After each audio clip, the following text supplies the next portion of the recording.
Bernie, Yeah, you're retiring, hopefully. hopefully. Been trying to retire for 9 years. 9 years. Yeah. So let's start at the beginning. Firstly, what are you retiring from? Yeah. And let's start at the beginning. Well, I've run Hockley Transport Removals, or Hockleys of Stamford, since 1972. I took it over in 1972, and we're going well. We really built it up well. Obviously, this credit crunch has affected us, and work is sort of up and down all the time, more down than up at the moment. But that's one of those things we can't control. That once Lehman Brothers went down, they took the rest of Europe with it, and you know, it's not been easy. It was my opinion that I should have retired when I was 65, but I'm now 75, so well, I had in a couple of months, yeah. So let's take us all the way back. Yeah. And when did you first start working, and where? I was 15 when I left school, and Which school was that? Hasbrook School in Stamford. Yeah. It was a year old when I went there, that school, yeah. And so I started on the transport for the Grays Co-op when I was 16.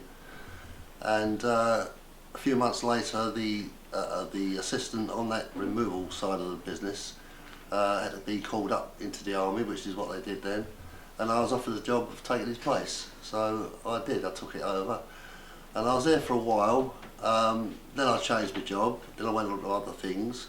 I had a taxi company running back in the 70s, Bernie's Taxis, which was successful, and the Hockley Transport business was owned by somebody else at that time. Originally it was a family business, Hockley's family, and I was offered the chance to buy the business. It wasn't fully established. He just used to do, it was sort of 1-bedroom flats and bed sits, that sort of thing. He didn't have a very large lorry, and I took it over from that and I built it up from that. So now we've got this 40-footer, 2,500 cubic feet capacity, and we can take most properties on that one vehicle, whereas before you sometimes needed a second vehicle, and you can't go any bigger than that. That's the maximum you go, 12 metres long. That's the maximum for a two-axle vehicle. Where do I go from here? Ask me a few questions. So I had the removals and the taxis running alongside each other, and it got a bit too much. I nearly had a breakdown because it was 18 hours a day. You know, I was out going out to do removals during the day, coming back and there'd be a problem with the car. I did all my own maintenance, all my own cars, and I just couldn't take it any longer. So I had to give one of them up, or men with white coats would have come along and took me away. Has it been hard running your own business? Well, yes, it's hard. It's a hard job anyway. It's very hard work. Yeah, it's very hard. But no, I mean, it's like when you're younger, it doesn't make any difference, does it? You just get on with it, you know. But it's been hard over the last few years since the credit crunch. It's coming back gradually. You get, I mean, it's gone quiet this month because it's the end of the financial year. Mortgage companies start releasing mortgages, I think, from April again. So it'll all go mad then, and we won't be able to handle it all. So But what you must have happy memories of work, etc., and people you've worked with, and people you've moved house for. Well, yeah, I mean, we moved a few a year or two ago that we moved previously, like 14, 17 years previous. We've moved some of them twice, previous times. They just come back to you. Just come back to you. You know, you forget them until you see them again. You know, you remember me? No, I don't. And as soon as you go to view the house to give them a price, so I remember you. Because it's an important job, because you're moving these are treasured possessions, aren't they? Are you always aware of that? That's right, yeah. It's just not stuff. Yeah, it's treasured possessions, that's isn't it? That's right, it is, yeah. Yeah, it's, yeah, I suppose it is when you think about it like that. You're handling people's goods and you don't know what's in the boxes. You've got a clue. It's just boxes. It's either labelled fragile, or it could be just kitchen, or it could be lounge, bedroom 3. You know, it'll be marked on the box usually, and that's all you know. Some are heavy, especially lounge where all the books are. Working all weathers as well. Oh yeah, you can't just say no, it's raining today, I can't move you, because when they're completed on a certain day, you've got to move them on that day, no matter what the weather is. We've had to dig the lorry out of the yard before now when it's been a blizzard. Going back many years, we had about 2 feet of snow over the weekend, and I got gangers really, mainly family, all went down there with shovels and got a tractor to pull us through it. And we've had all sorts of experiences. It's been quite, thinking back on it, I don't feel like I'd like to go through that again. Was any job too big, or were you? No, I don't think so, because we used to run 2 vehicles. We don't now. You can handle 90%. The only jobs that were too big for a larger small vehicle would be the office moves, if they're transferring files and things. We've transferred files for the Inland Revenue and Benefit Agency, and because of the weight factor mainly, you need 2 lorries, because you can't stack filing cabinets on top of each other. They're too heavy, especially when they're full, and they're always full and they're always locked for Inland Revenue, because obviously it's security. So you have 2 lorries on those jobs. And how comes your company survived so long? What was the secret of your success? I don't know, to be honest. Friendliness? I don't know. We're known in the area to so many people. We get recommendations all the time. We've advertised in the Thurrock Gazette for, it'd be since 1972. We've advertised in the Gazette, so we're seen. Anybody looking for removals in their local paper, it's a free paper, they find us in there. And in actual fact, we're the only one in there now. All the others are gone. There used to be a long list of them, but not now.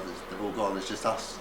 And you must have had to keep yourself fit, because it's not, it's not a young man's game. I was fit. Yeah. I was fit. But so over the last, you said you're going to retire at 65. You're now 75. Yeah. But I say you're looking fantastic for 75. Yeah.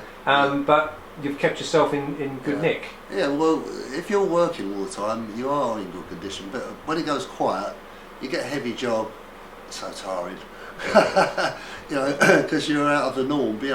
Once you've relaxed for a week, you haven't had anything. Then when you've got to go back into it again, it's hard work. It really is hard work. But no, I'll keep going. I'm healthy. Have you just worked on your own? You must have had other people working with you. Oh a yeah, team of people. Yeah, we've had various mates, if you like, colleagues. Kev is my latest, is my son. He wanted to take it over, but yeah, we used to use an agency in Stanford for our work, for our workers, and that went well. We used to be able to pick and choose who we wanted for whichever job. We've had anything up to sort of 8 people on one move before now, on a 2-lorry move, and even that went well. That I think was one of the biggest jobs, private jobs we've ever done. It was over in Brentwood, and that was a few years ago now. But yeah, it went well. He was well pleased. He told me he was pleased. He said you had 1 less than the last people who moved us, but he said it worked out about the same amount of time. So he said the lads did well. Yeah. Anybody famous? Not that I can think of. No, not really. No, I can't think of anybody. And what's the furthest distance you've gone? Anywhere. Right. People ask me that. I'll say, they say, what's the longest run you've ever done? I'll say Southend, and they laugh at me. Don't you go any further? Well, Argyllshire is like 700 and something miles, right down up the top, all the way down Argyllshire to the Mullock Tyre. Did you go there? The place is called Southend. Been there twice. Been to Campbelltown, which is in the same area. Been there twice. We go anywhere. Doesn't matter where we go. Yeah. How have you found the roads over the years? More and more busier? Oh yeah, they're busier. I think the best era was in. People don't like Margaret Thatcher, but she did improve a lot of roads. She put bypasses around villages where it was a bit of a struggle to get through and that sort of thing. So you've got not in this part of the country anyway, you've got no problems getting into villages. Whereas when I first started, it was a nightmare. It really was a nightmare. You got corners to turn that you can't really get round with a long vehicle, and you've got to do a couple of shunts. So yeah, but we don't very often get that now. It did change during that era. But is the company continuing? Are you just stepping down? The company continues. Yeah, the company continues. Yeah, there's no point in changing the name. No point, because people know it. And who's taking the company on? My son, Kevin. Yeah. Yeah, he's taking it over. But he's already worked with you, hasn't he? Oh yeah, yeah. We've been working together for a long time now. Yeah. But are you gonna? So what are you gonna do now? Now that you're retired at 75. I'm not stopping. He's still going to need me. He's going to ask me to go out with him on a 2-driver job. If you've got a distant job where you can get there and back in a day with 2 drivers, then I'll go with him. And I've got my grandson. He works for us. So it'll be 3 men on that particular job. And what's your advice to people about retiring? Would you say to them try and keep working as long as you can? Well, if you can, yeah, if you're healthy enough, keep going. Oh yeah, too true. Yeah, yeah. Yeah, I can't see any problem with that myself. If you don't want to do it, you don't do it. But then you physically get weak, you know, if you don't do anything. So I don't like gardening, you see. But you have a lovely garden.